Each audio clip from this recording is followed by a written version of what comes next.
Start the interview. Welcome, everyone, to the interview with Patricia A. Pasley Glover, LPN and author of Life Transition, Planning Final Stages of Your Life. This is her new book.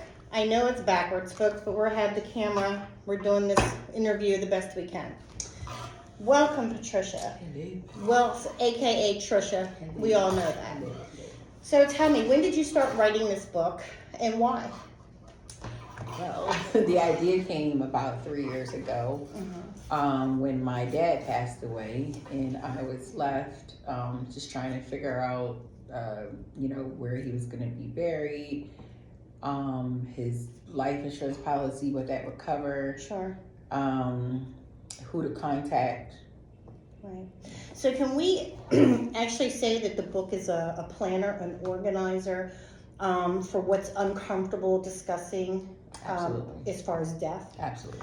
And I believe that's actually a chapter in the book, the uncomfortable conversation to have about death. So let me just get into a little bit of your background. You have 4 children, 3 boys, Basil, Isaiah, and Will. And then, of course, you have your daughter who is 10 years old, which I noticed in the book you call her your little chocolate drop. Tell me how they inspired you to write the book. So as a single mom, you often think if something was to happen to you, what would you want? Who would you want to care for your children? And sometimes, we go in and out through life and we really don't know what can happen to us. A lot of us work in different professions. Those professions we don't know might not bring us home. We're out on the road driving, and the world is just so chaotic right now that I really think that this book just puts in play that we may need to sit down and kind of write down some things to prepare. Right. And that's what I wanted to do for my children. Right. So this would be like their go-to. Yes. Everybody will know where it is. Everybody will know what it's about. And it is unfortunate, things happen, but we do have to have this conversation when our loved ones, hey, if anything, ever happens, in the situation of death of me, this is your go-to. So I also see that you have a chapter in here about veterans, and you're thanking them. Can you tell me why and where that came from? Yeah, absolutely. So my granddad was a master sergeant in intelligence, and I'm also a VA nurse. And there are a lot of our vets that they don't know that they have burial services, different benefits. Okay, and now I get it. I wanted to just be able to put a little bit of information in order to let them know that they do have a go-to in case. Right. So there's resources in here as well. And I also noticed that you have some pages where you can actually write in the book. One is called To Pass and Unlock, which I'm going to ask you, what's that about? Can you tell me? Pass and Unlock. Friends, family, business contact, organizations, and emergency contract. But you name it contact, what was it? To Pass and Unlock. Tell me about that. Yeah, so, we love our phones. We take our phones with us everywhere we go. And we might even want to die with our phones. But if we do die with our phones and our phones are locked, then our families have no way of getting in pertinent information, bank information, contacts of who you would like, to be at your, your funeral. Some people we don't talk to for years, but as soon as you pick up that phone, you guys are right back to each other. Sure. So if you do not want to leave your passcode to your phone, then you want to be able to write down all pertinent information that your families are able to access. I never even thought about that because believe it or not, even our own phones, like our children, I know one of my sons is having problems with his phone, but they wouldn't even give me the password. And I'm the primary on the account. They were just like, you got to go through all this process. And there may be pictures in the phone. Nobody really hangs pictures on the walls anymore. So there may be like tons of memories in that phone. You won't be able to get to that phone. Isn't that something? You get memory reminders on your phone of things that happened in the past. And you're like, wow, people will want to keep that data. Yeah. And I also noticed, I like that thought. That was really, really creative of you. And I like how you titled it. So Also, we mentioned resource. Like you have in here a gentleman's name in regards to a will, or what else do we call that? Not just a will, but trust and things like that. This is someone you know personally? Yeah. So Tom Weiler, he is a great friend of mine. He's actually the one who did my will. And a lot of people think that wills are very hard to get. But a will is a great thing to have, because if something was to happen to you, your kids could be wards of the states if you don't have anything in place. So, Right. it doesn't have to be anything that's long and drawn out. If you want to do it in a way where you want to write some things on a piece of paper, Sure, have two sure. witnesses, have a notary sign, you can do that. Or you can go to, a trusted attorney, and they can do that for you also. But I also like to add, people could come in and say, okay, a will could be probated, it could be this. I'm not a person that gives legal advice. So I say seek legal advice. This is just a planner to, we talk a lot about, like, I'm going to do this, I'm going to do that, but then we don't do it. Right. And then we're doing fish fries. So this is just a planner for you to be able to put in motion, because you do have to interact with this book. You do have to write in it. So this is just a planner to be able to put things in motion. And when you say you have to interact and write in it, that's where the pages come in, where we talked about the pass and unlock. I saw some things in here that indicated a love letter. With Yes. beautiful artwork, if you can get a good look at that. There's actually a couple pages, that you can write a love letter. What is a love letter in this book? So I wanted to be able to respect everybody's spiritual or religion. So there's a love letter that is for people that maybe they just love inspiration. There's a love letter for people that Christians. There's a love letter for people that are Islam. And so it gives you choices. And I noticed that. But that love letter is basically if you want to leave something behind to your husband, your children, to let them know like how you feel and what you wish for them. And I feel like it just aids in the grieving process. It gives them something to hold on to, maybe some words that weren't said, or some things, people pass away, you always wonder like what they think. And so the love letters to basically just help with grieving for the individual that you've left behind. Another thing is, I like how this puts things in place. When I've lost loved ones and I'm scrambling and you can't think, you can't focus, this allows you to actually have time to grieve and mourn, because you have some order, some comfort in knowing that your wishes as the person that wrote the book will be granted. And also I noticed that you have scripture in here, and I know that you were very close and connected with God. Was that another position for you to write the book? Was that another reason? Was there a calling? I felt like this book resonated in my spirit for a long time. And sometimes I think that I didn't act on it as soon as it resonated with me. But God's timing is always when He's ready, and so I feel like this book came out at the right time. Absolutely. I'm looking to make something after this, but I just wanted to be able to get something in people's hands where they have something to start with. That's a good thought. Knowing that it comes from someone that is passionate about God. It's more than just a book. That means that you put your life experience and what you went through to help prepare someone else.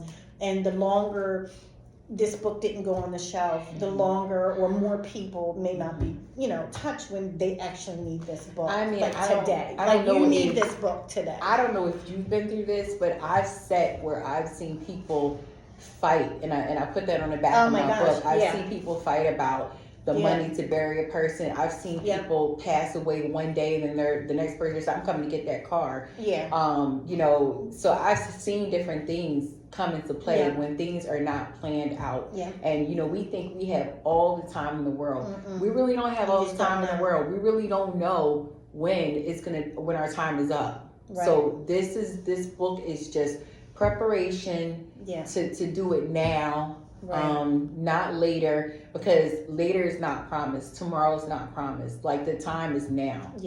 I totally agree with that, because like you said, even though you said your father passed, you took care of him, he was ill. I did the same thing with my father, but you don't know the time or when it's going to happen, even though you know it's going to happen. So, having this, but even then, I was thinking to myself, when you do know someone is ill and there's going to be a time, it would be great to sit with that person and help them fill this book out and get their thoughts together. Once again, it's that conversation no one wants to have. So this is almost like a project instead of having, well, Pop, you're going to die. How do you want to be buried? It's good. This is like an actual go-to little project, that you could do with a loved one. And I never even thought about that until just now. So this book has so many great opportunities and ways and situations and how to handle what we all don't want to talk about is death. But moving to another quick phase in the interview, I'm kind of jumping around because I don't want to give you guys the whole 1, 2, 3. I want you to get the book and experience it yourself, without Trisha and I telling you everything that's in it. So mind you, that's why I'm kind of like jumping around here. But so we talked about the love letters and everything like that. I wanted to know, why is it so important for us to have a life insurance policy? Is it like extensive? Is it expensive? Is it time consuming? Is it worth it?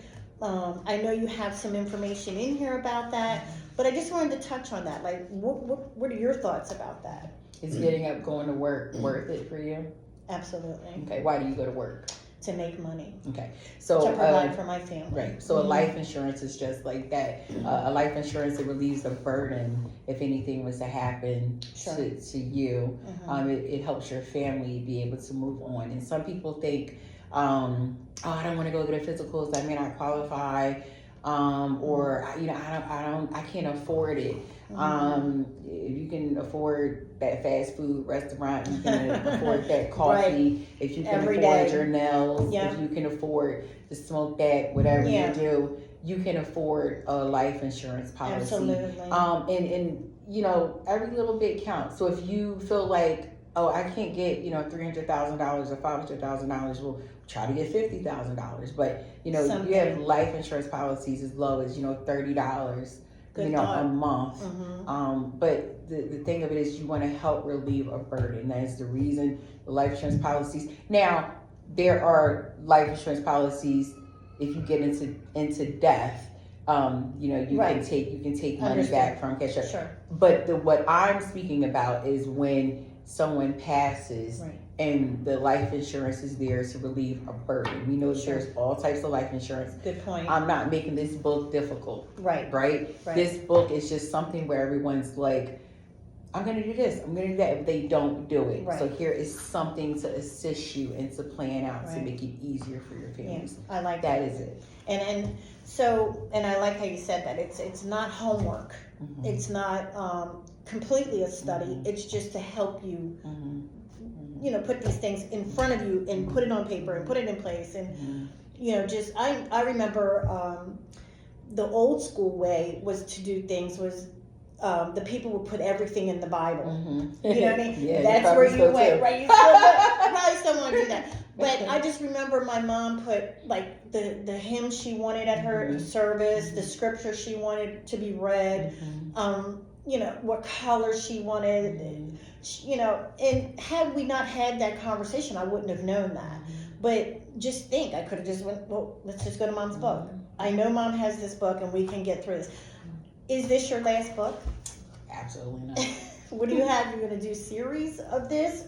Or is it going to be, what do you call that? Like a branch off into other things? What do you think? There's going to be a more in-depth updated volume coming out. Okay. It's coming. Yeah, you might have to wait 3 years for it, but it's coming. No, not 3 years, probably a few months. Just teasing.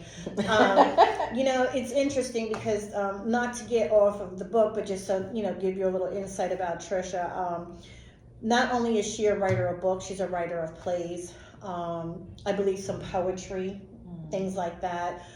Very, very creative person. She's not only just a nurse, she is an entrepreneur. She's a single mother. She's owned a business outside of nursing. and also a great person of resource. And I think that's where a lot of this came from, because she has so much to give and tell. We all know she's a talker, but if you really do listen, it's because she's a talker because she has so much inside. She's a walking book. And I'm just really, really proud that you wrote this book, because this is definitely a part of you and the person that you are. So it's really, really exciting. I know I'm going to share with everybody that I was the first one to order the book. Thank you, thank you.